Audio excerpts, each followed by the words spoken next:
conversatorio de Nahua Galería con un tema por demás interesante, espectacular: la psicoterapia de arte, iluminando la identidad latinoamericana. Mi nombre es Itzel Sánchez Alonso y por favor permítame presentarles a los integrantes de esta mesa. Voy a empezar con Ana Laura. Esperen, antes quiero decirles que estas semblanzas que voy a dar son minúsculas a comparación de lo que realmente hay en las cabezas de estas dos mujeres, ¿ok? Entonces, Ana Laura tiene maestrías en psicoterapia psicoanalítica y en terapia familiar. Cuenta con una especialidad en psicoterapia de arte y actualmente se encuentra estudiando el doctorado en psicología en la Universidad de las Américas de la Ciudad de México. Es fundadora y directora del Instituto Mexicano de Psicoterapia de Arte, cofundadora de Alfaga, Intersecciones Terapéuticas para la Adopción. Ha participado como ponente en diversos foros, talleres y conferencias tanto en México como en el extranjero. Tiene múltiples publicaciones relativas a psicoterapia de arte en adolescentes embarazadas, familias migrantes, prevención de violencia doméstica, y ahora nos complementa con sus colaboraciones en el blog de Nahua. Ana Laura, muchísimas gracias por acompañarnos en esta conversación, en esta charla. Ay, muchas gracias por la invitación. Un honor estar aquí. Gracias. Y ahora voy a leer una semblanza chiquita de Eva Marxen. Ella es arteterapeuta y doctora en antropología con formación en psicoterapia psicoanalítica y psicoanálisis. Actualmente es profesora a tiempo completo en la School of the Art Institute of Chicago. Ha trabajado en el Museo de Arte Contemporáneo de Barcelona y en la Escuela Massana.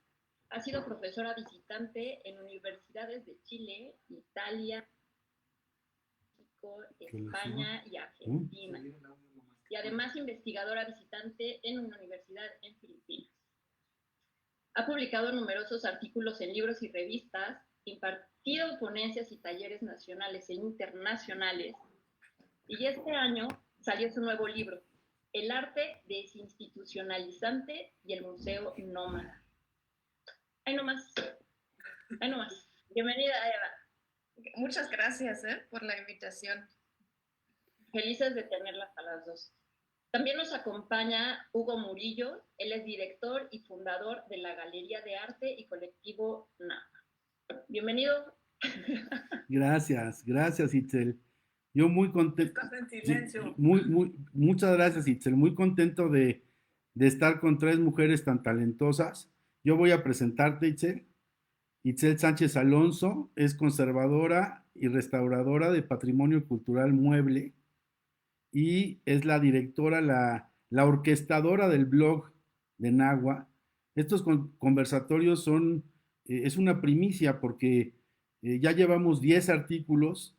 El primer conversatorio se está basando en el artículo 9, que fue el que Ana Laura nos hizo favor de escribir, y ese es el objetivo de hoy, que podamos ahondar en este tema que es apasionante.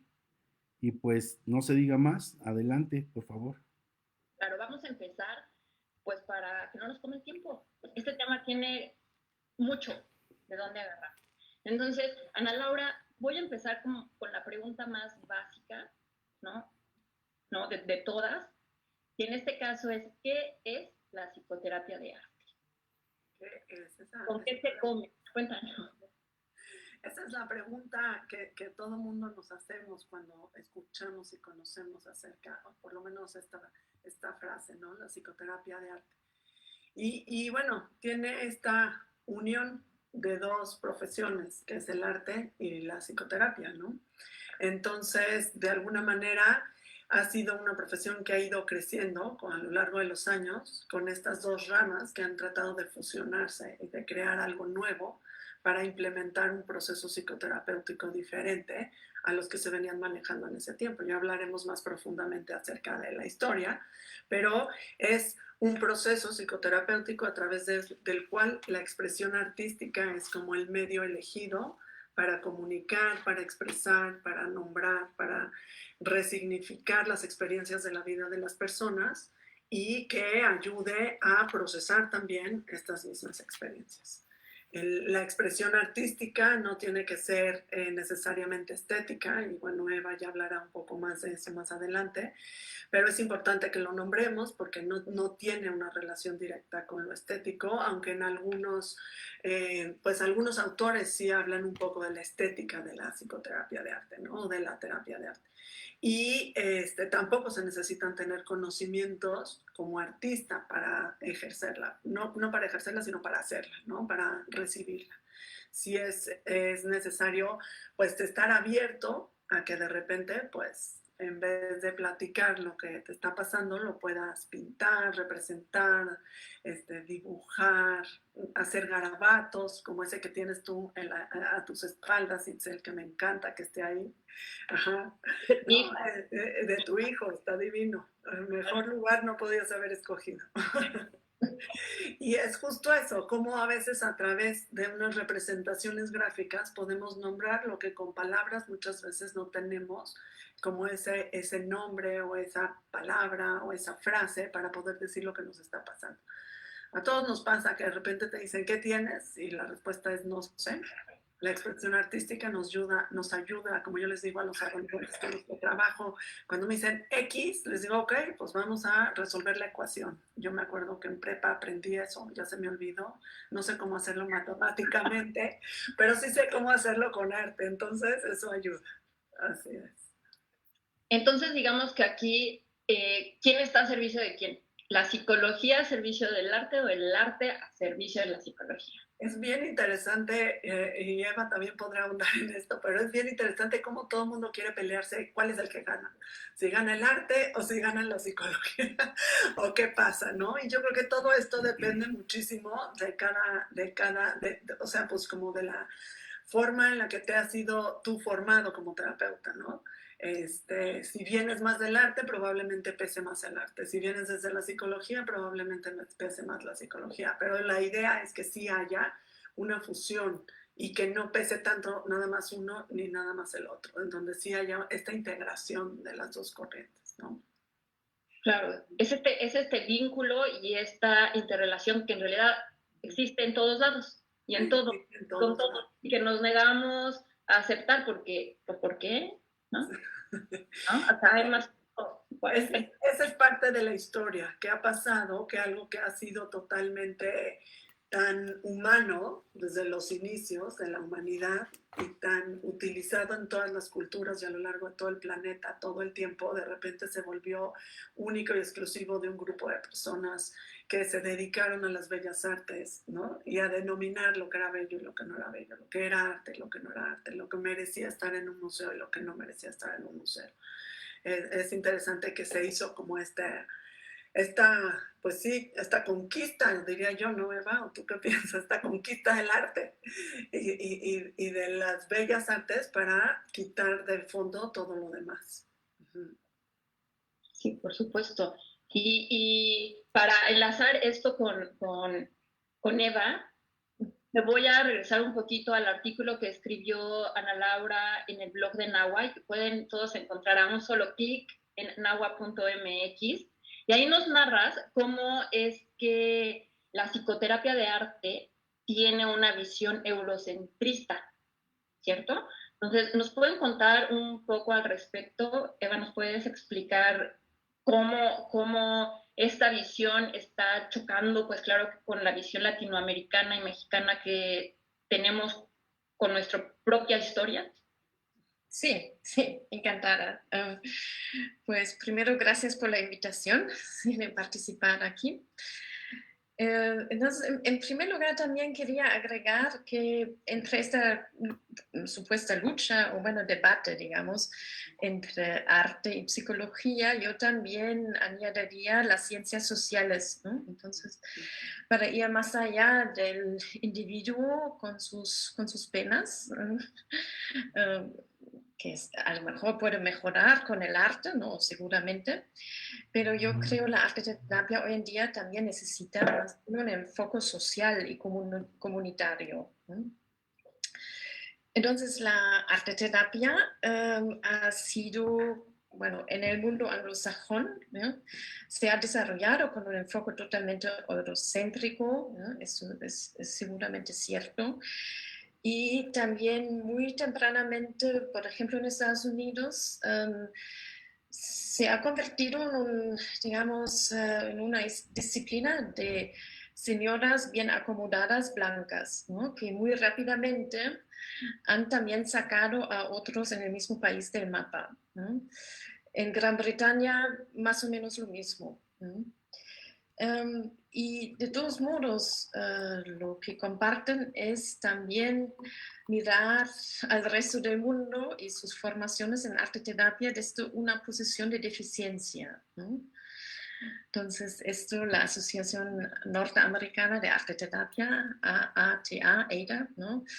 Lo piensa vigilar, ¿no? En plan muy militante, digamos, ¿no? Entonces, Ana Laura, por ejemplo, menciona en el artículo el trabajo de Nice de Silveira, muy importante en Brasil, que era psiquiatra, psicoanalista, y que ya introdujo el trabajo con el arte, o talleres con el arte, en los años 50, ¿verdad? Fue en esta década, ¿no? La misma década cuando también empezaron a publicar las supuestas pioneras de arte terapia en Estados Unidos, ¿no? Margaret Naumburg, Edith Kramer, ¿no? Pero, por ejemplo, Anice de Severa en la historia norteamericana apenas se da crédito, ¿no? Ahora están cambiando un poco desde que salió la película en Netflix, pero sí, es un ejemplo, ¿no? Y hay bastante resistencia de incluir fuentes, digamos, de otros continentes, ¿no? Sobre todo si no han publicado en inglés, ¿no? Esto siempre se trata como si no existiera, ¿no? Sí, eso es. Pues digamos que este privilegio blanco es que está en todo, ¿no? Está en todo, no nada más en este caso que estamos hablando de la psicoterapia de arte, pero en la cultura, pero en la economía, pero en la salud, pero en los estudios, pero en lo que quieran, nombremos, sí, ¿no? Sí. Entonces, es bien difícil tener que luchar no nada más contra el privilegio blanco, sino también contra la cultura, ¿no? Europeísta y la importancia que se le da simplemente mencionarlo, ¿no? La investigación que se hizo en la universidad, bla, bla, bla, de Francia. ¿No? La universidad que se hizo, ¿no? La investigación realizada y tenemos a grandes cerebros en Latinoamérica. ¿No? Absolutamente. Hablando en el caso, pues porque somos de ahí, pero también en otros continentes. No, claro, por supuesto. ¿No? Entonces, pues hay que luchar muy fuerte contra eso, hay que toparse contra pared, ¿no? Y muchas veces contra el mismo, no muchas veces, siempre también contra ese mismo bloque que pone la sociedad mexicana, hablando de México, ¿no? Para aceptar a los propios talentos de nuestro país. Ya.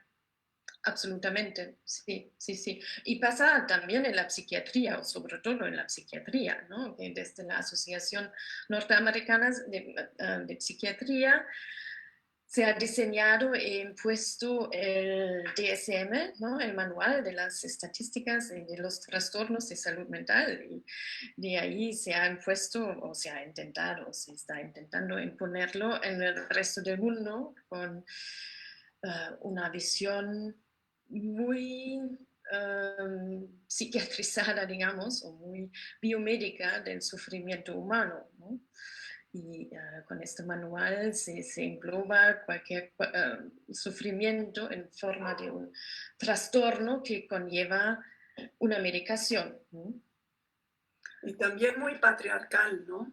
Sí. Se juntan esas dos cosas. Y disculpe usted, querido Hugo, que hablemos también de esto, pero es importante, ¿no? Nombrar lo que la parte patriarcal de la psiquiatría también ha dejado fuera, como muchas manifestaciones de lo que le sucede a las mujeres, y es una buena forma de hacer este paralelo con respecto a lo que pasa con la terapia de arte en específico, pero pasa en todas las corrientes, la terapia familiar, en el psicoanálisis, en todos lados están, como Eva le llama, estos dispositivos que vigilan y que te dicen, ¿no? Estas asociaciones que te dicen lo que tú estás haciendo no está bien porque no cumples con los requisitos, y parte del tema del artículo era justamente eso, tratar de hablar de cómo, pues, en nuestras culturas las cosas tienen que ser diferentes, ¿no? No podemos tener la misma forma de aplicación de nada, ni de la psiquiatría, ni de las corrientes de cualquier psicoterapia, ni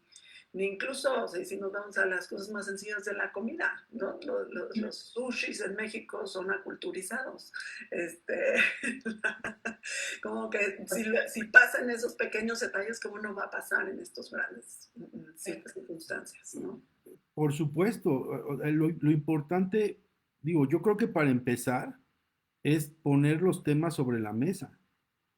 Y obviamente está el tema del sesgo abusivo, opresivo, patriarcal, está el tema de la narrativa postcolonial que clasifican y aprueban o desaprueban conforme a criterios que no están basados en una realidad cultural diferente, sino a un esquema de lo que ellos consideran que es lo correcto o incorrecto, lo que es arte, lo que, no, lo que es artesanía, etcétera, etcétera. Y precisamente creo que uno de los temas, a mí que más me gustó de tu artículo, Ana, fue precisamente que te metieras ese tema y es una de las cosas que me gustaría que nos platicaras, de cómo esta visión se está aterrizando, esta actividad, esta terapia, se está aterrizando en la realidad nuestra. ¿Qué esfuerzos conoces? El otro día que platicábamos me decías que estás haciendo un doctorado, o sea, que es como un proceso de analizar cómo se gestan los sincretismos. A mí me encantaría que nos platicaras más al respecto, por favor. Claro, y creo que aquí entra esto que Eva estaba comentando y que también podemos complementar entre las dos con respecto a la historia. Esto es algo muy lento, ¿no? Creo que hoy estamos hablando de esto después de pues 70 años de que se inició, vamos a decir así, la terapia de arte en Occidente, ¿no? Pero como bien decía Eva, estuvo emergiendo al mismo tiempo en la América Latina, pero también en otras partes del mundo, porque no me quiero nada más decir que pasó aquí en América Latina, pasó en otras partes del mundo también, en donde no había esta sistematización, no se ¿Me puedes conoció y no se servir sabía que se esto estaba en un vaso sucediendo oscuro lo para que mismo, no se ¿no? vea que es chile de Y los altos? entonces, pues como no hubo ese registro, pues entonces no existió. Y eso es una historia que todos conocemos. Lo que no está escrito, lo que no está publicado, como decía Eva, en Estados Unidos o en inglés, no en Estados Unidos, pero en inglés, lo que no está publicado en revistas científicas, avaladas por ciertos, ¿no?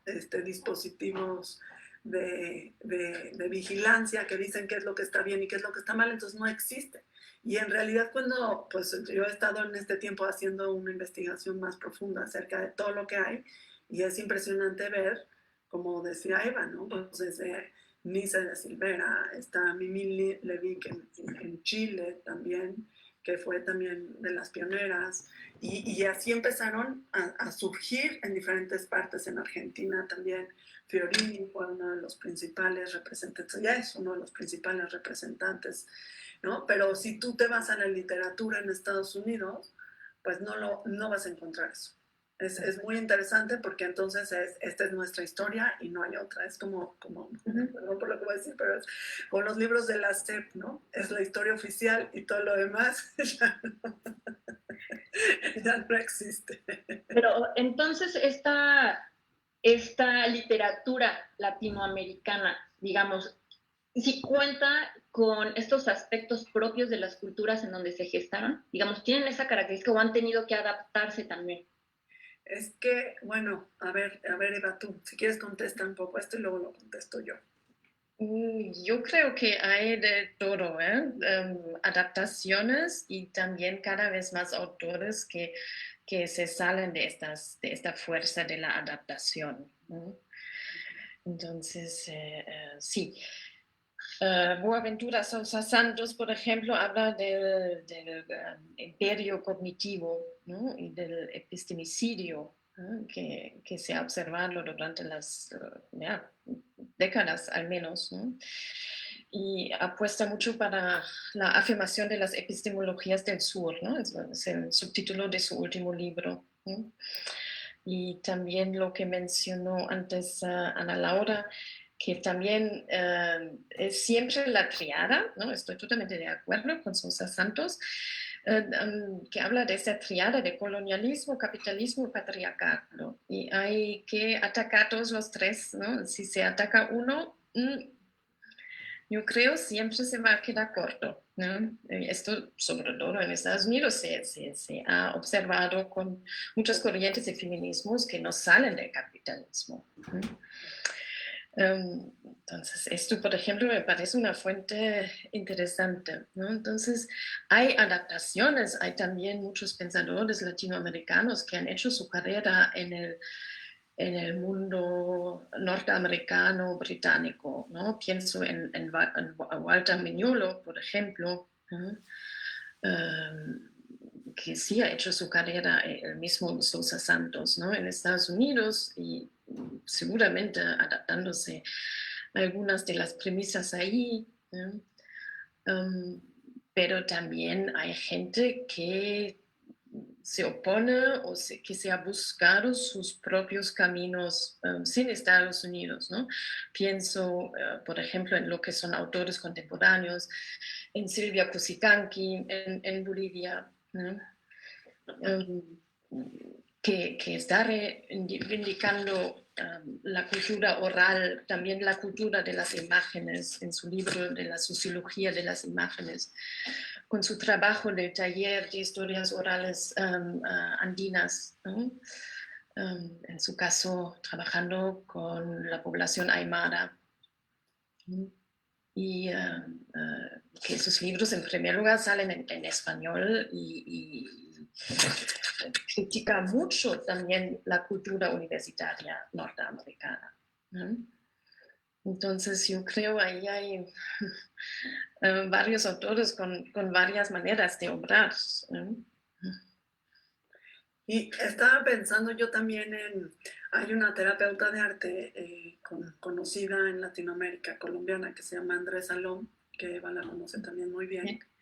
Puede que esté hoy ahí, ¿no? Sí, qué bien. Puede que esté en el público. Mira, qué bien, ojalá, sí, ojalá que estuviera. Porque ella escribió un artículo muy interesante acerca de la migración de la terapia de arte a Colombia, específicamente.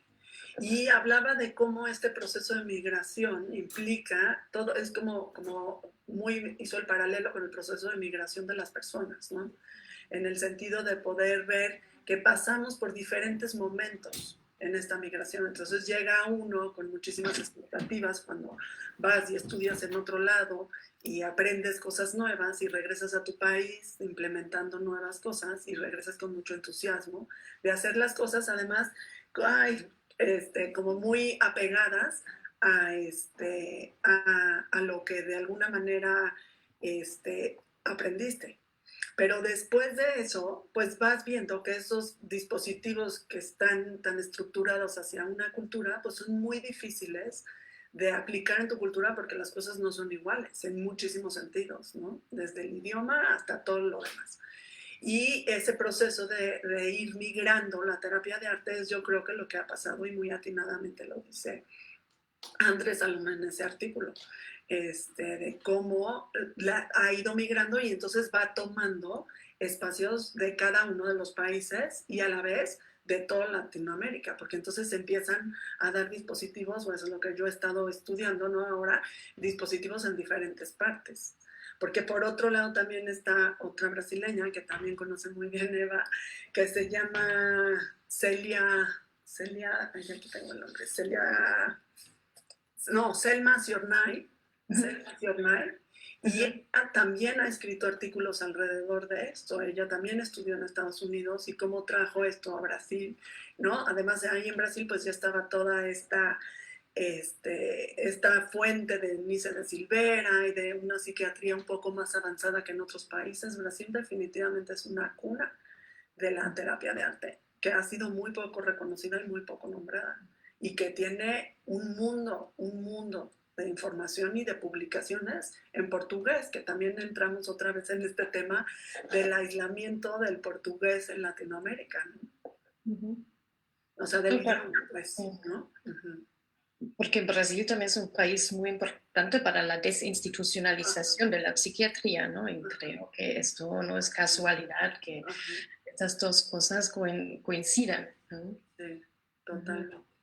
¿No? Y también con muchísima literatura sobre cómo desinstitucionalizar la psiquiatría en favor de un trabajo comunitario más allá de los hospitales psiquiátricos, ¿no?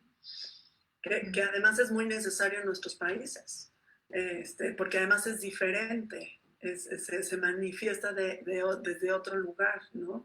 Están las favelas, están las comunidades en toda Latinoamérica, está la gente que recibe unos servicios absolutamente distintos. Yo me acuerdo cuando supervisaba con mis mentora y maestra, y a quien quiero muchísimo, a Deborah Linish, en mis casos aquí en México, me decía, nunca había sentido y vivido tanta pobreza, ¿no? ¿Por qué? Porque la pobreza es distinta.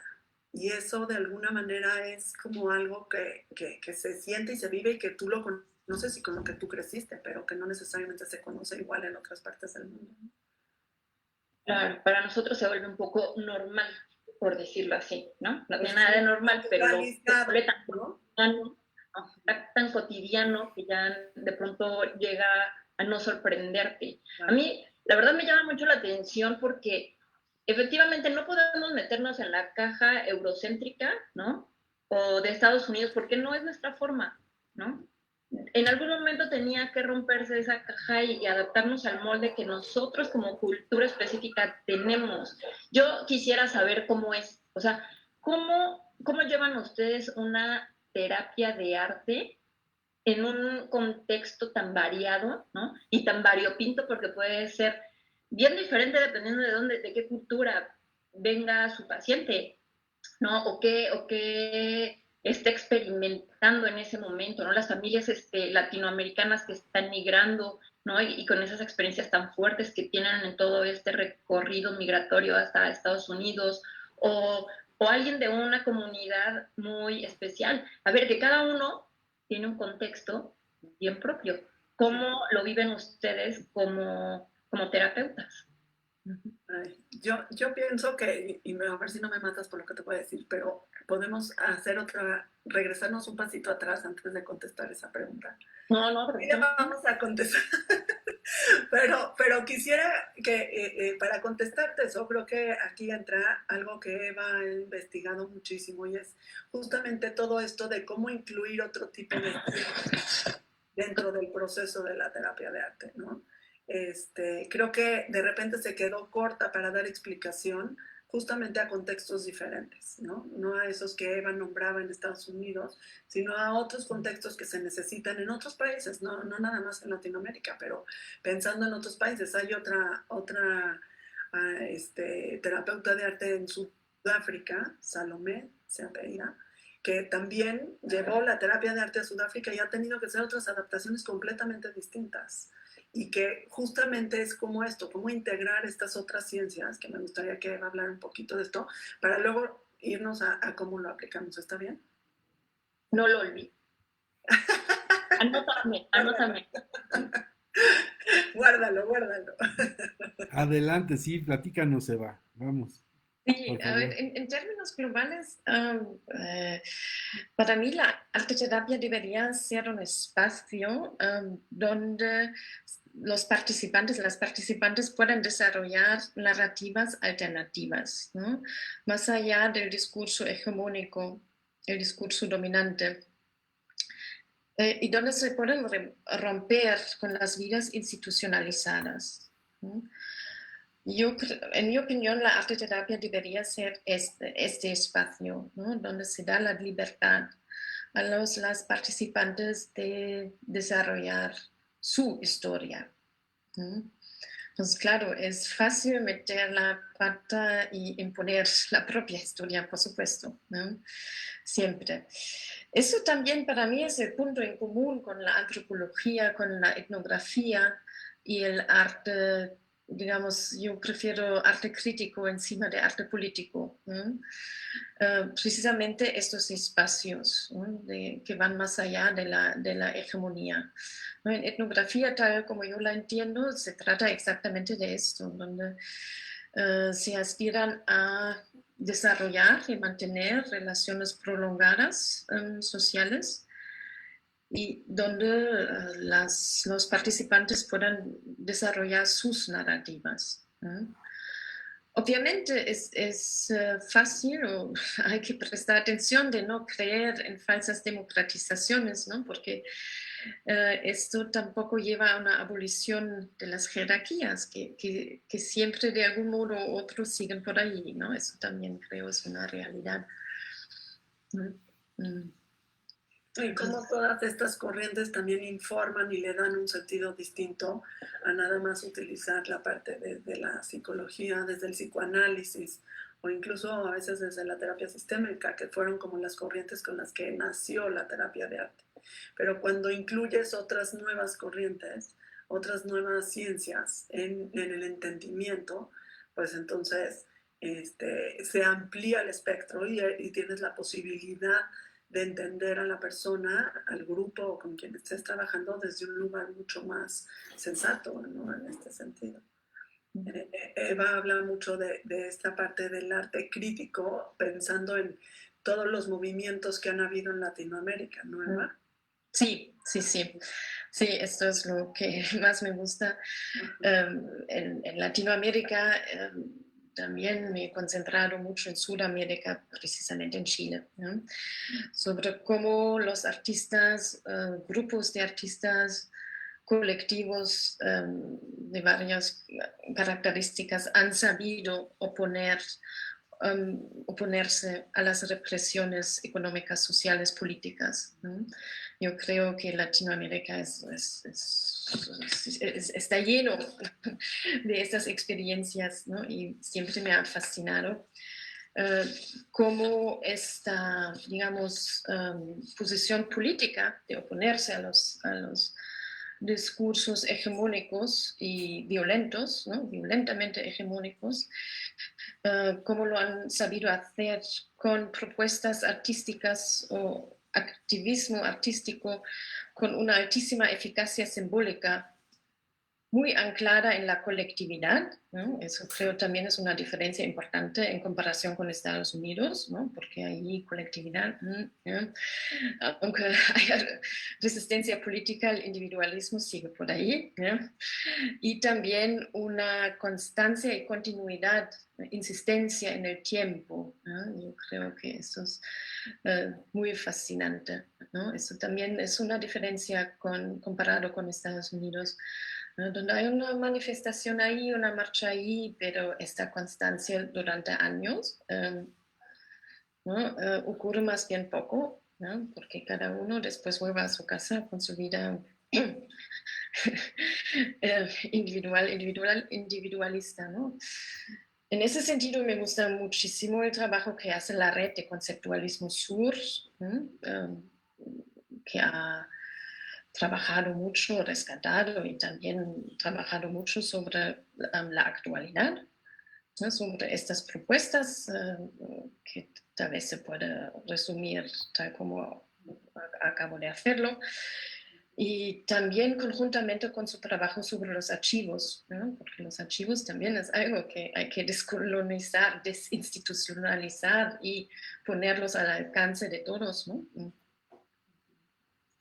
Que se une un poco con el artículo en donde hablaba de la importancia que ha tenido el muralismo en América Latina, ¿no? Empezando con ese movimiento que se hizo en México y cómo ha sido político, y lo platicábamos el otro día también entre nosotros tres, de cómo estos movimientos muralistas dieron la posibilidad de nombrar experiencias ideales, formas de ver el mundo que iban en contra del sistema y que a algunos les costaron, como el que hablábamos de Diego Rivera en Nueva York, pero por otro lado plasmaron ideas muy claras de formas de expresión y de involucramiento de personas que no estaban necesariamente relacionadas con el arte, ¿no?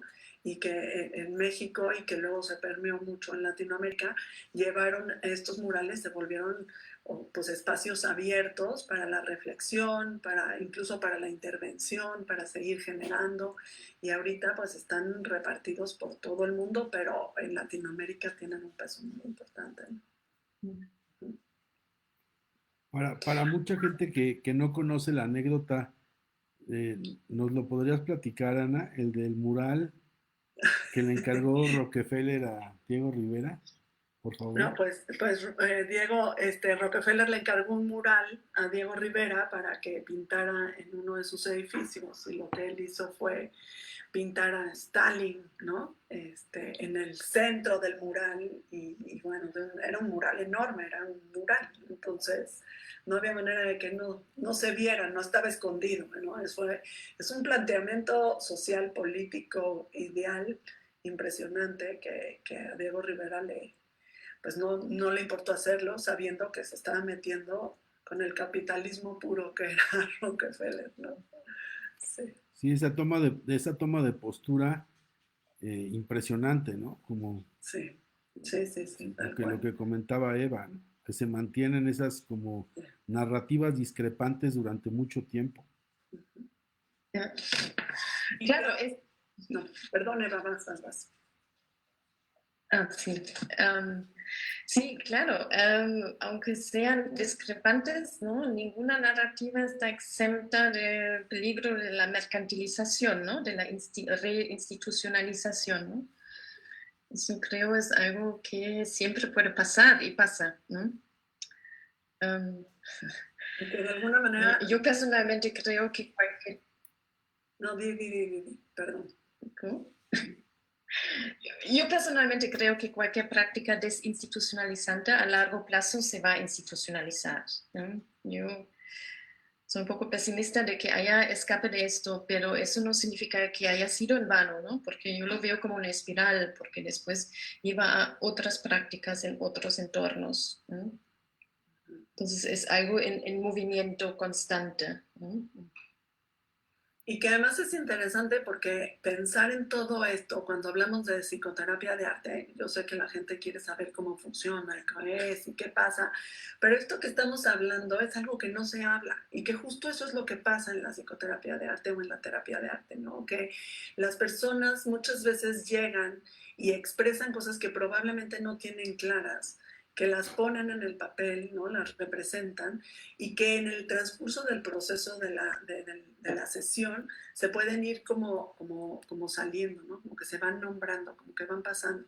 Y creo que esto ha estado silenciado por muchísimo tiempo. Hay, como mencionaba, estos artículos y estas investigaciones que han hecho personas, pero que necesitan un reconocimiento mucho más grande, que necesita salir a la luz, que necesita verse, y por eso el nombre del artículo era Iluminando, no era coloreando, porque no se trata de colorear, se trata de iluminar y demostrar todo lo que se ha hecho en Latinoamérica alrededor de lo que es la psicoterapia de arte, la terapia de arte o la arte terapia, que es algo que no podemos seguir escondiendo abajo de la alfombra como si no existiera, porque entonces estamos entrando en esas instituciones a las que Eva se refiere, ¿no? De seguir creyendo que ese es el único modelo y la única forma, cuando aquí pues las cosas son muy distintas. Sí. Y mucho debe estar pasando en el Instituto Mexicano de Psicoterapia de Arte, ¿no? El cual diriges. O sea, mucho de esto debe de estar sucediendo ahí. Pues todo eso, uno de los temas que justamente nombra Andrés Salom en su artículo es justamente de cómo cuando tú llegas y empiezas a ejercer, ¿no? Esa experiencia de querer implementar las cosas, la realidad te irrumpe y te forza a tener que hacer muchísimas adecuaciones clínicas a cosas que no, pues que no son iguales, ¿no? Que no hay forma de que sean similares. Desde cosas a lo mejor tan sencillas como que en otros países entre un cliente, consultante o paciente y un terapeuta no se saludan de beso.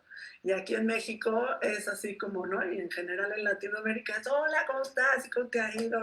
Esa plática informal de un principio generalmente, pues es diferente, es distinta, ¿no? La forma en la que cuando es adentro de una práctica clínica en un consultorio, pues puedes poner límites de una manera más sensata, pero cuando vas a las calles, cuando atiendes en instituciones fuera, ¿no?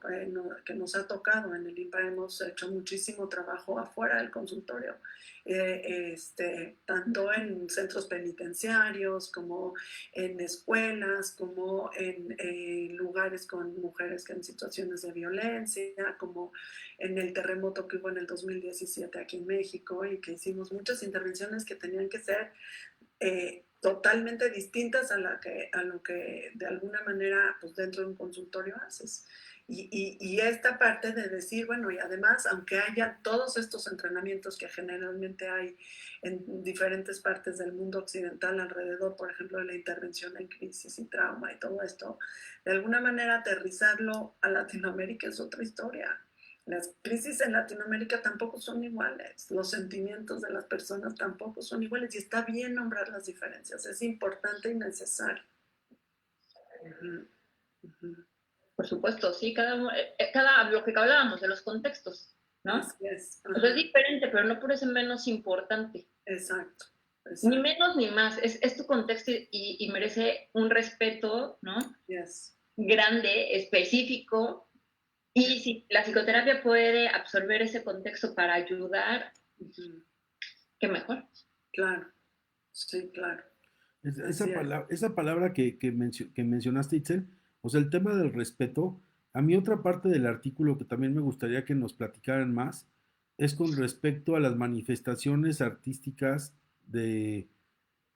psicóticas.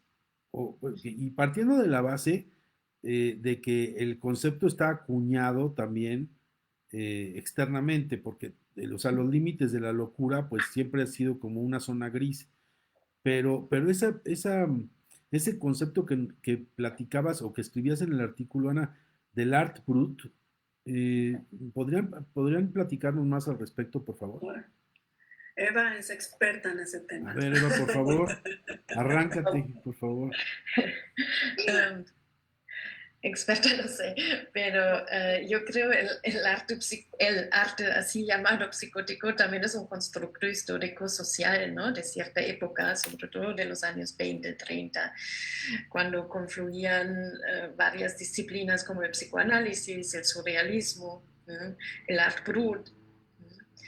Entonces, sí, son movimientos súper interesantes e importantes de los que podemos aprender mucho para la arteterapia también, pero no dejan de ser constructos también, ¿no? Donde se buscaba con toda fuerza desviaciones del individuo en sus creaciones artísticas o se deducía de las creaciones artísticas en plan de cómo hacer una psicobiografía, ¿no? Tal como lo hizo Freud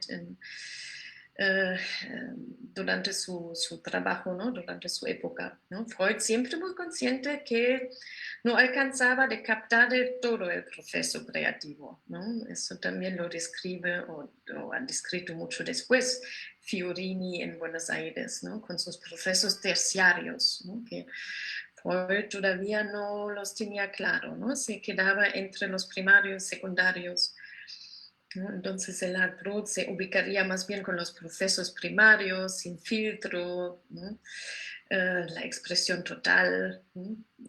Con un afán muy expresionista, ¿no?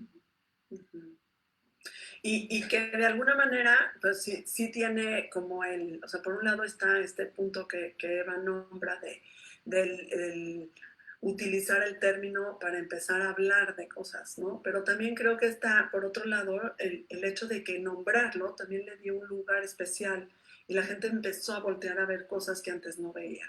cuando venimos de todo un proceso, sobre todo a principios, vamos a pensar en 1900, en finales de 1800, donde las bellas artes eran lo que valía, era lo que tenía un valor absoluto.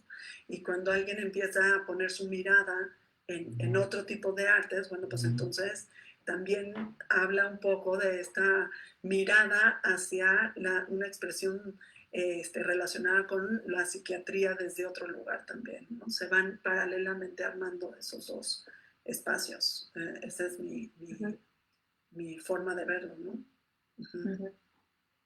Pero sí, y son expresiones que de alguna manera, bueno, no podría decir que en la terapia de arte estamos haciendo art brut, pero sí es un arte libre, ¿no? No es un arte que necesita tener estos parámetros artísticos que generalmente están enfocados. Sí hay expresiones y sobre todo me ha tocado muchísimo cuando hemos trabajado con crisis.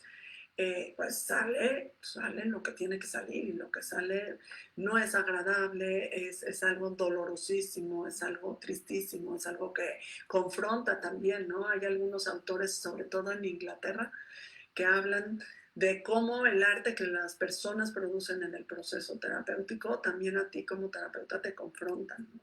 Y qué cosas te generan a ti como terapeuta para movimientos emocionales que son muy significativos y que se involucran y se mezclan dentro del proceso terapéutico, ¿no? Entonces la imagen tiene un peso muy fuerte dentro del proceso de la terapia. Yeah. Sí, por supuesto. Y entonces, como dices, no es que propiamente estén haciendo arte, ¿no? Es un arte libre, cualquier persona que llega con ustedes y que pueda trabajar una psicoterapia con arte, no estamos viendo si el resultado es estético, ¿no? O no, ¿no? Vamos más allá de... Y esta pregunta que les voy a hacer, digamos que a lo mejor es un poco muy, muy light, pero ¿qué pasa con alguien, ¿no?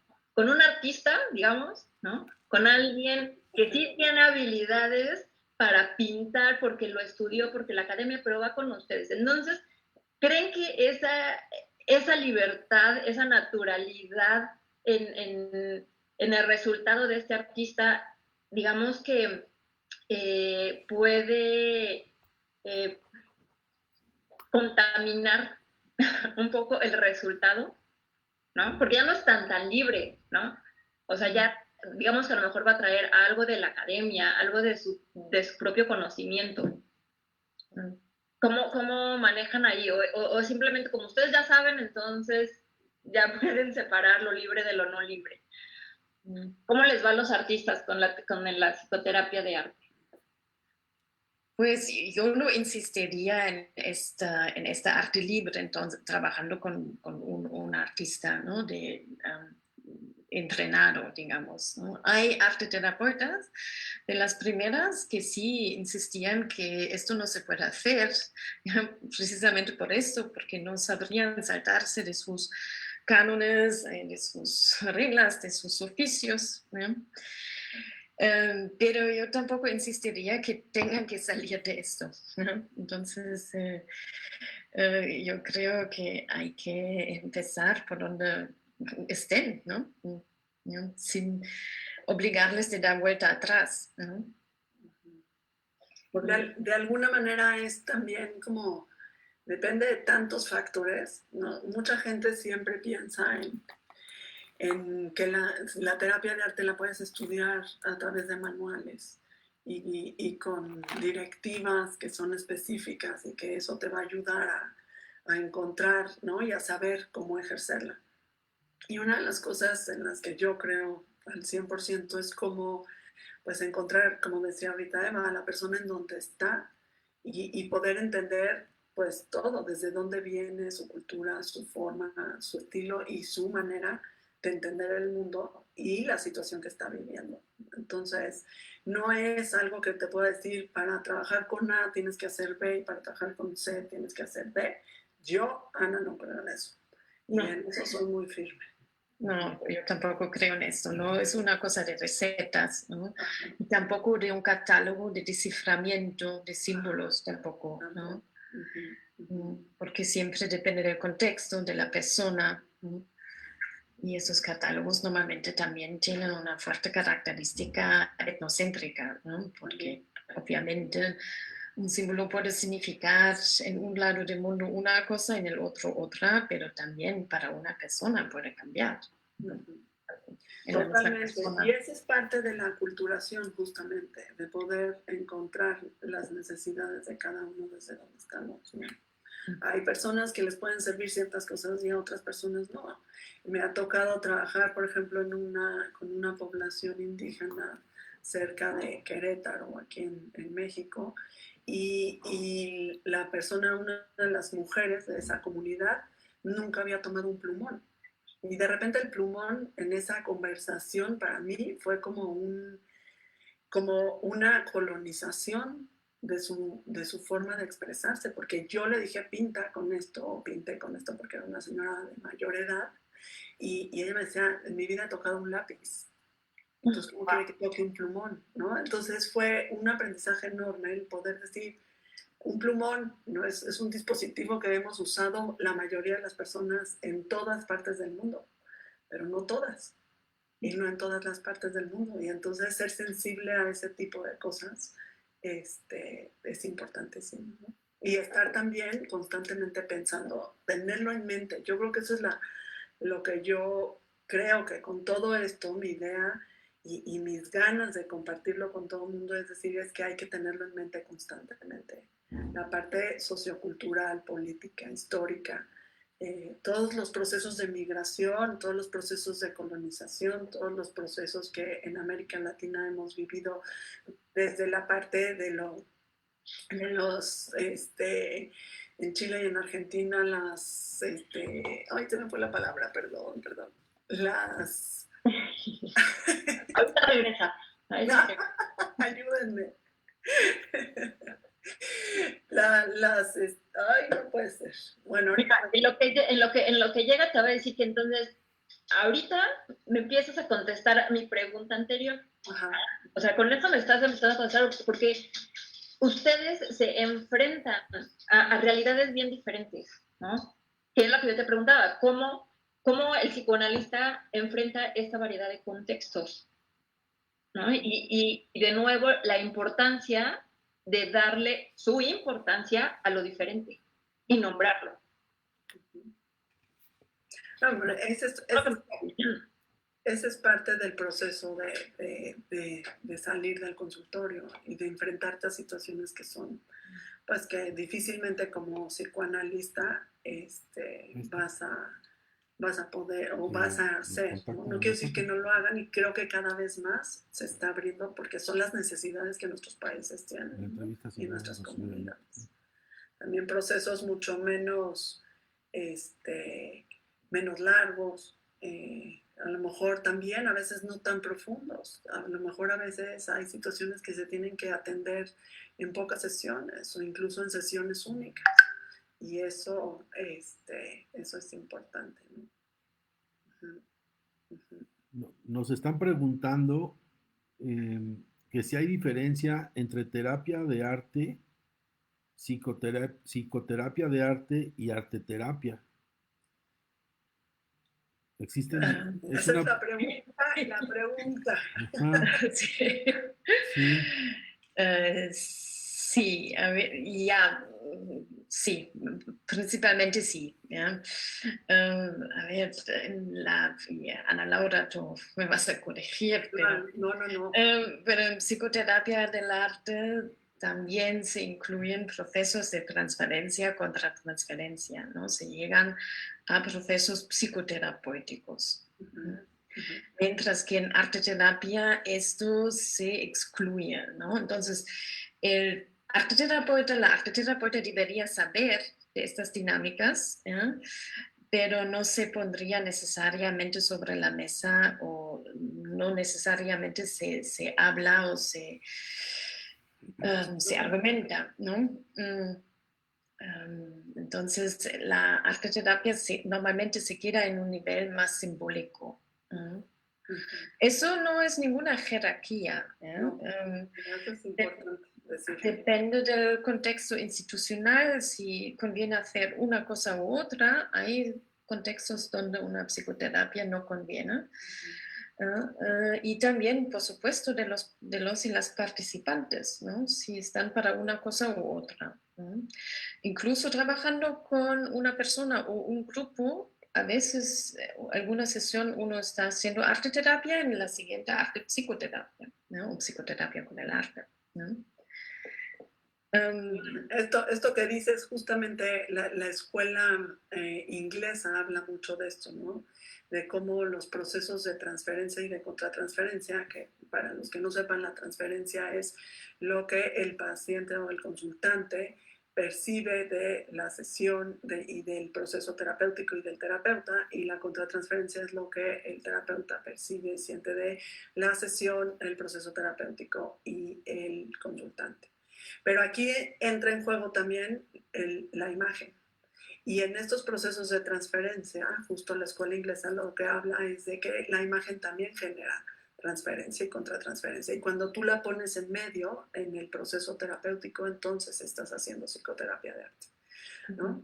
Entonces son como diferentes miradas al mismo tiempo, y como bien dice Eva, depende, hay sesiones que pueden ser más arte terapia, otras sesiones que pueden ser terapia de arte, otras sesiones que pueden ser psicoterapia de arte, y creo que es importante esto que nombran, ¿no? Sobre todo que tú como persona que estás trabajando en esto sepas qué es lo que estás haciendo. Eso es lo más importante de esto. ¿No? Y también hay cada vez más movimiento hacia una arte terapia comunitaria, ¿no? Que se mueve desde lo psi, ¿no? Hacia más un trabajo social o comunitario, ¿no? También. Y que justo, ya me acordé, y la verdad es que ya me soplaron. La palabra que quería decir era dictaduras. Que mi inconsciente tiene un tema con eso. Pero justamente hay muchísimo arte que se generó a partir de eso, ¿no? De esas situaciones políticas y sociales, históricas. Y que ha ido también permeando y cambiando. Por ejemplo, ahorita en Chile hay un movimiento enorme que se llama la guerrilla sewing, que son mujeres principalmente, pero no quiere decir que únicamente, que lo que hacen es bordar y hacen como muchas manifestaciones críticas políticas en todos los sentidos, desde el feminismo, desde la historia, hablan mucho también de las personas desaparecidas, el trabajo con ellos. Son diferentes formas, y que es algo que pues finalmente está siendo un proceso terapéutico, y que no necesariamente está inmerso dentro de una terapia o dentro de una sesión. El bordado es una cosa fabulosa, ¿no? O sea, bueno, es que la tela, los hilos, todo es una belleza. Aparte, bueno, ¿para qué me meto ahí? Porque eso será, espero, tema de otro artículo, ¿eh? Los textiles, por favor, y los símbolos que están en ellos. Pero esto me da un poco pie para preguntarles, perdón, cuáles son las representaciones artísticas que tienen cabida en la psicoterapia de arte, o en la terapia de arte, en la terapia, ¿no? O sea, ¿cuáles ustedes como psicoanalistas aceptan, ¿no? La música, el baile, todos ellos, cuéntenos. Bueno, en arte terapia normalmente se trabaja con las artes visuales, las artes plásticas, ¿no? Pero bueno, tampoco hay que ser demasiado rígida con esas delimitaciones, ¿no? Tradicionalmente, digamos, ¿no? Las terapias creativas se han suborganizado con la arte terapia, la dramaterapia, la musicoterapia y la danzaterapia, ¿no? Y cada uno se ocupa de su disciplina. Después hay las terapias expresivas que combinarían todas, ¿no? También se puede incluir la escritura creativa, la terapia con la poesía también, ¿no? Entonces, hay un oficio que pretende combinar todas, ¿no? Porque dicen que en algún momento a una persona le va mejor el movimiento y en otro mejor la escritura o el dibujo, ¿no? Seguramente es cierto en muchos casos, ¿no? Lo que pasa es que cada disciplina ya es tan compleja en sí que es un poco difícil saber de todos, ¿no? Y saber aplicarlo, ¿no? Pero bueno, tradicionalmente se han organizado así, ¿no? Esto no significa que en arte terapia no significa que no se pudiera llegar a la performance, a la instalación, a la dramatización, ¿no? Depende otra vez totalmente del participante por donde vaya, ¿no? Aceptar o fomentar, ¿no?, su trayectoria creativa y no imponer la propia, ¿no? Por supuesto. Los plumones. Exacto. Sí, y además es un camino que están haciendo. Perdón, Hugo, te interrumpí. No, está bien. O sea, preguntas. Tenemos más preguntas. Sí, muchas. Es que creo que vamos a tener que hacer otro. Para Eva, para ti son las 3 de la mañana, ¿verdad, Eva? Sí.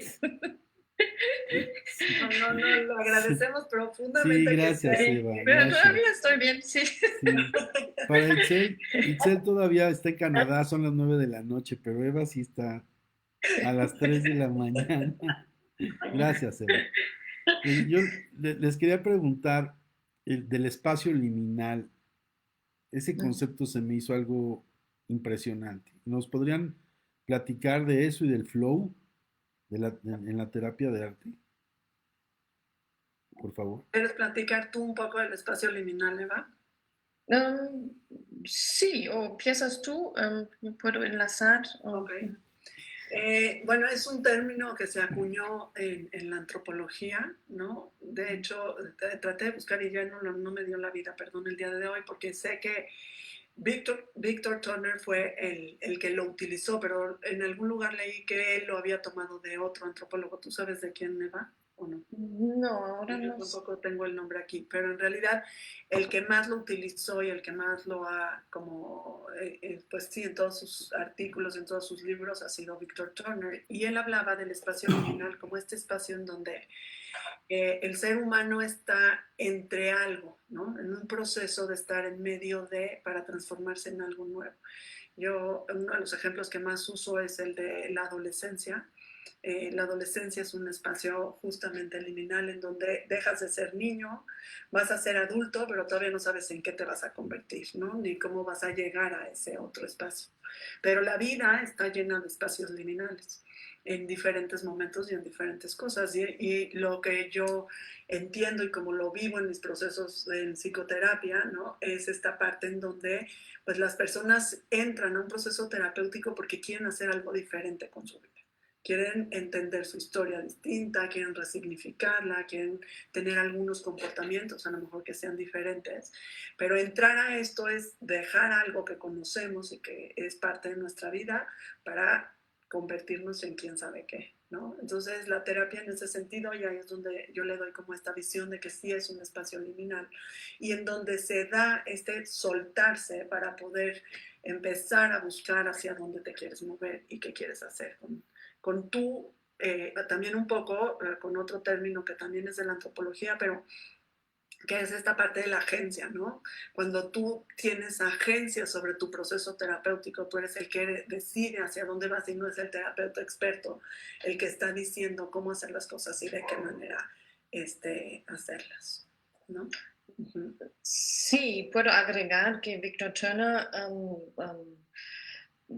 conceptualizó, ¿no?, este espacio, seguramente también se ha nutrido de otras fuentes, pero sobre todo de su trabajo de campo, y sobre todo con su énfasis en los rituales. Y también lo que es muy importante para la antropología médica, que es este espacio liminal entre lo individual y lo colectivo, ¿no? Porque digamos, la sanación, el tratamiento en medicinas tradicionales, ¿no?, siempre van en este umbral entre lo individual, pero que nunca se puede curar o mejorar si no se considera todo el cuerpo social, ¿no? Entonces, lo liminal también en psicoanálisis se ha llamado transicional, ¿no? Entonces, esto es algo que a la técnica le falta por completo en la peor, que es esta fragmentación y individualización y de mirar solo el individuo con sus sufrimientos, ¿no?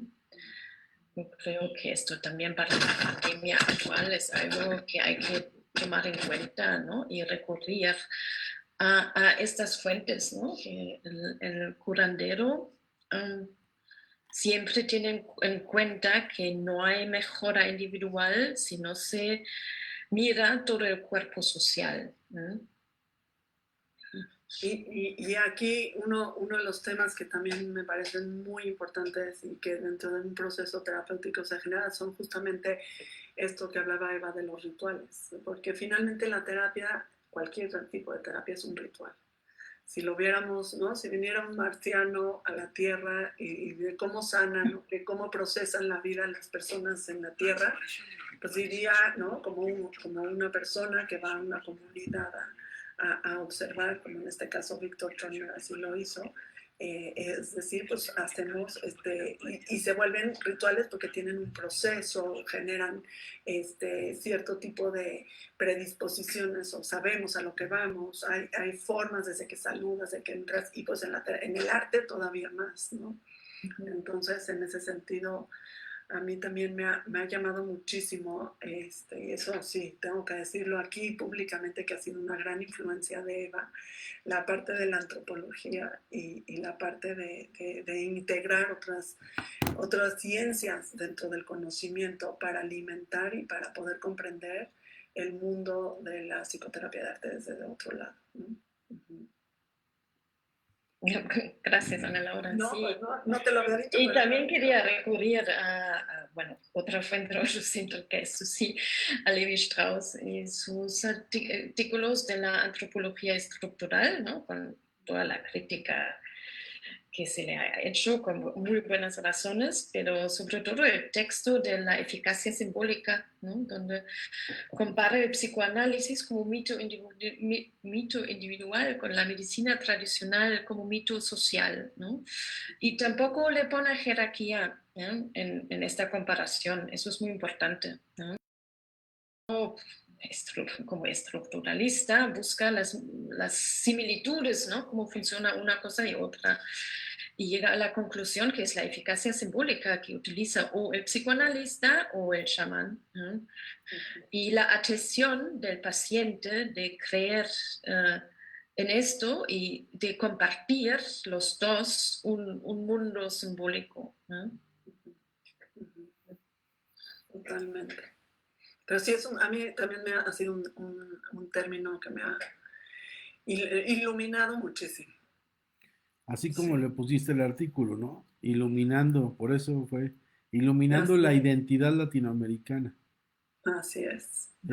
Ahorita con lo que están comentando, me acordé del libro que me acaban de recomendar, el de Byung-Chul Han, de la desaparición de los rituales. Ajá, impresionante, ¿no? Uh-huh. Que va más por el lado, pues sí, también es antropológico, ¿no? Pues filosófico, Filosófico, antropológico, sociológico. ajá, todo se conecta. Al final es como hermenéutico. Así es. Sí. Así es. Mi querida Itzel, ya llevamos más de una hora. Ya no quiero abusar más de desvelar más a Eva. ¿Qué? Pues está bien, no sé, si tenemos alguna pregunta que quieras, que no sé, de entre las muchas que hay para finalizar, o ya vamos con sus conclusiones, quieran decir, cerrar su participación, Eva, Ana Laura. Ya, Sí. yo quería resaltar una parte una parte particular del artículo de Ana Laura. Yo lo he imprimido y sería la página 5 al final de todo, debajo del esquema que pusiste. Las historias nos definen, nos dan sentido e identidad, nos permiten conocernos como seres humanos de manera más completa y significativa, sobre todo cuando la historia oficial no es la dominante, ¿eh? O cuando la historia del participante no es la dominante, ¿eh? Cuando somos somos capaces de indagar, cuestionar, ir más allá para encontrar sentido y significado en lo que hacemos, ¿no? Eso creo es precisamente lo que he denominado como los espacios para desarrollar las narrativas alternativas, ¿no? Y también quería concluir que con la multitud de autores latinoamericanos que nos pueden ayudar en entender esto.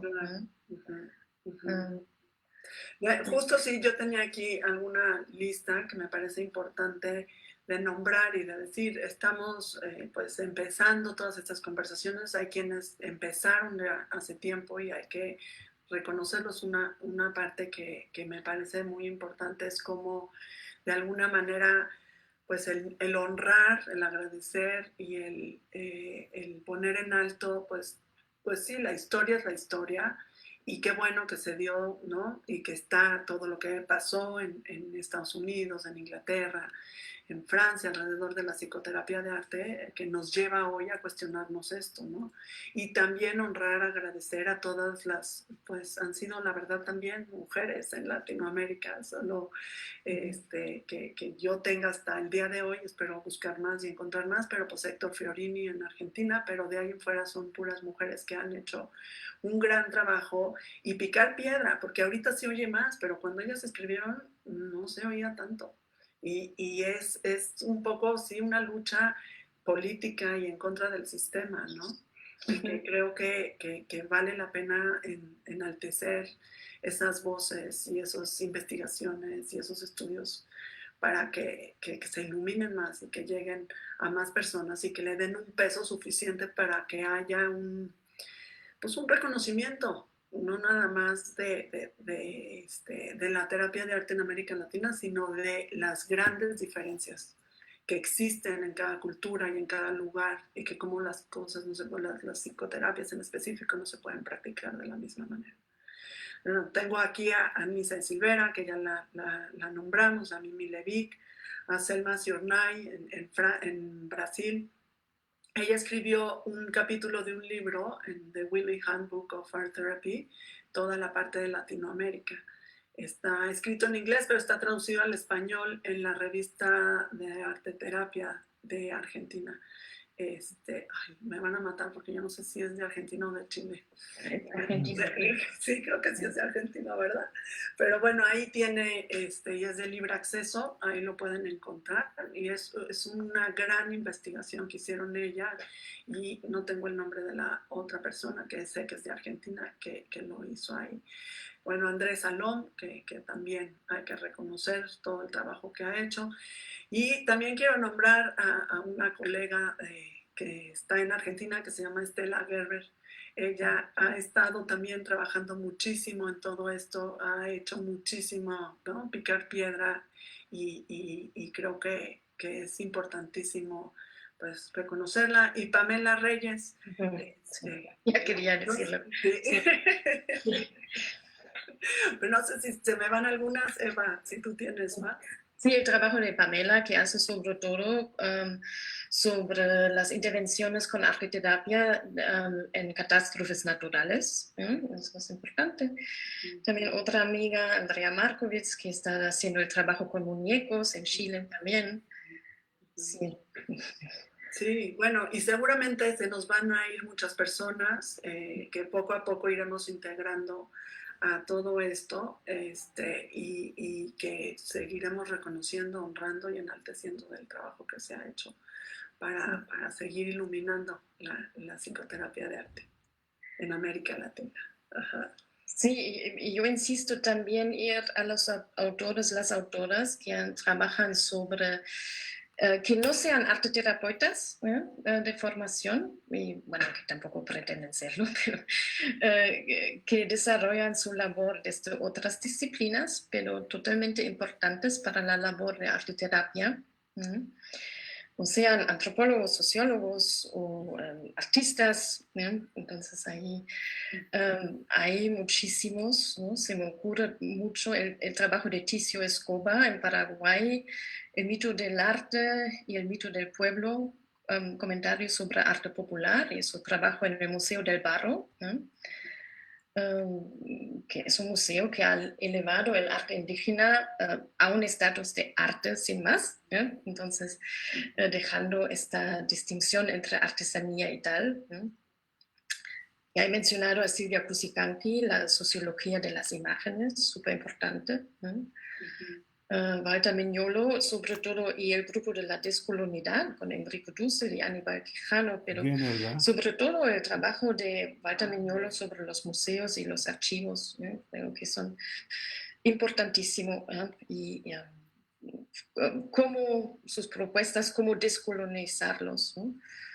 Y también sobre todo en México, ¿no? El trabajo de García Canclini sobre arte contemporáneo y antropología, creo que es muy importante. Y luego otro gran maestro que había sido profesor mío en el doctorado, Eduardo Menéndez del Ciesas, desde la antropología médica, que ha trabajado mucho sobre la medicina tradicional, ¿no? Sobre todo en México. Entonces, y hay muchos más, ¿ya? Hemos mencionado Fiorini, ¿ya? Como psicoanalista, ¿no? Y creo también es importante un autor más antiguo, Oswald de Andrade en Brasil, y el manifiesto antropófago, ¿no? Que después han desarrollado también artistas como Lydia Clark y Elio Oiticica, ¿no? La idea de Andrade de introyectar, ¿no? La cultura del colono, ¿no? La cultura colonial, introyectarla, pero no para reproducirla, sino para tomarlo como una parte y ampliarla o enriquecerla con lo que ya antes había en el país o en el continente para producir algo nuevo, ¿no? Propio, híbrido, ¿no? Como Elio Oiticica decía que la pureza es un mito también, ¿no? Y, que es un proceso de hibridización también, ¿no? Y eso es justo esto, ¿no? Es como empezar a que deje de ser un proceso híbrido y a que se vuelva y tome forma en este continente de manera distinta. No sé a quién veo más cansado, si a Hugo y a Itzel o a Eva, ¿eh? No estoy para nada. Estamos asimilando, más bien, ¿no? La cara de... es que No, está por todos lados. fascinados O sea, de escucharla, sí. claro, y por eso la existencia de tantos colectivos en este momento, ¿no? Porque digamos que es un despertar en diferentes ámbitos, en diferentes grupos. Y todo, como que se está gestando todo tan al mismo tiempo, ¿no? O al menos los resultados se están viendo tan al mismo tiempo que es posible hablarlo en este momento y sentir una conexión, ¿no? Aunque no sea nuestra propia realidad, ¿no? O sea, podemos encontrar tantas similitudes, ¿no? Que podemos conectarnos y entenderlo. Y por lo tanto sacar un resultado positivo de todo esto. Digo, es que ¿quién se imaginaría que en la psicología también? Porque no se habla de eso, como bien nos lo están diciendo. No, pues atraviesa todas las áreas del ser humano. ¿No? Sí. No hay manera de que... No, está increíble. Sí. Así es. Nos comentan del público que quien acuñó el término de liminalidad fue Arnold van Gennep. Ándale, ese es el que yo... Okay. Ajá, sí. Sí nos están escuchando y poniendo mucha atención, ya nos están... No, qué bueno. Sí. Qué bueno, gracias. Sí. No, hay que pensarlo. Si les estamos poniendo atención, ¿cómo creen que no? Pero también no es fácil, porque al final es algo muy específico, a ver, que muy especializado, ¿no? Sí. Sí, ¿No? sí. Súper interesante, nada más que hay que seguirlas. Estamos concentrados, ¿ven? La verdad es de que yo en este momento quiero agradecer también a quienes nos acompañaron en vivo en este primer conversatorio y a quienes lo hagan después con la grabación de esta charla y recordarles que el arte está en todo, lo quieran o no, y por eso tanto intentamos defender la cultura y el arte, ¿no? Porque está en todo, aunque de pronto no lo veamos. Y yo creo que uno de los propósitos justo de Nahua con el blog y con con estas charlas, con estos conversatorios, que es el primero pero no el último, y con el colectivo de los artistas, es justo esto, abrir este panorama, ¿no? Aclarar esta visión de cómo otras disciplinas se entrelazan con el arte, ¿no? Hoy le tocó a la psicología, ¿no? Ya tocarán Ya tocarán otras, pero es que sí, en el arte está en todo. Es más, el que no me crea, que saque un billete con lupa, ¿no? Y que vea el hermoso arte que hay en cada uno de los billetes. Está en todo, está en la vida diaria. Así Y es. así de accesible es también, ¿no? Porque no, de repente justamente eso pensamos que es algo solo para los que tienen acceso al arte. Pero yo viendo, y eso es parte de la virtualidad que estamos viviendo, pero viendo los espacios en los que están ustedes tres, hay arte por todos lados. Y eso es una belleza, ¿no? El dibujo de tu hijo ahí atrás. De mi hija de 3 años. No. Es su papá. Belleza, ¿no? Es una belleza. Ella ahorita es lo importante, papá. Ay, no, pues Eva, de verdad que mil gracias. Sabemos que hiciste un esfuerzo enorme. Son las 3 de la mañana y 3:30, no sé qué hora sea, pero... 3:20, sí. Ya es hora de empezar No el entendí siguiente. la pregunta. Sí. Acaba de decir que Eva está ahorita en Barcelona, aunque está residiendo en Chicago, pero ahorita está en Barcelona y pues no contamos con eso cuando organizamos todo esto hasta ya muy tarde. Tenemos varias preguntas, pero salvo su mejor opinión, para concluir, las voy a formular en lo personal, les mando un WhatsApp para que las vayamos contestando. Me están preguntando bibliografía, referencias en Argentina, cómo las pueden contactar, si se va a transmitir el programa en YouTube, sí, o sea, vamos a dejarlo, lo vamos a subir al YouTube de Nahua y pues agradecerles mucho. Gracias Ana Laura, gracias Eva, gracias Itzel. Encantada compartir mi email, ¿no? Que tienen, o no sé, lo pongo en el chat, o cómo se puede compartir. Sí, adelante. Sí, Eva. Bueno. Y de todas formas lo compartimos en la página y en las redes de Nahua.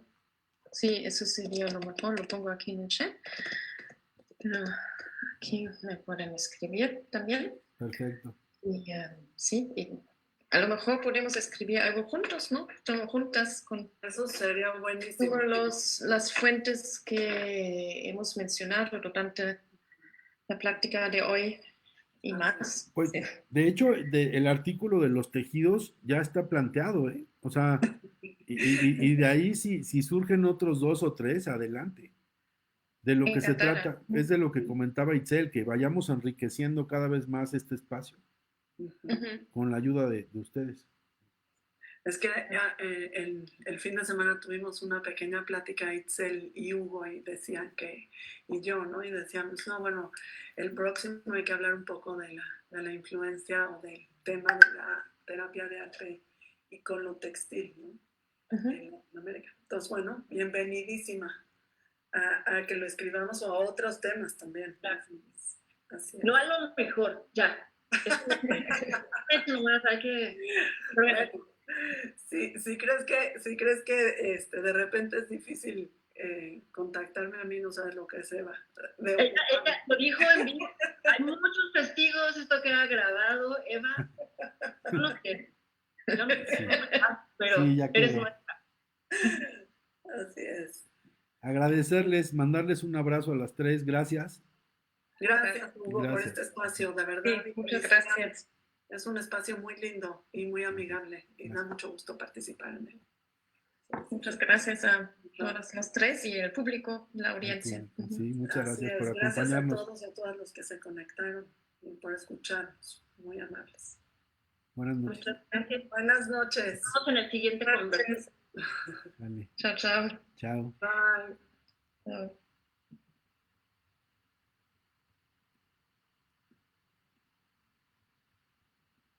Bueno,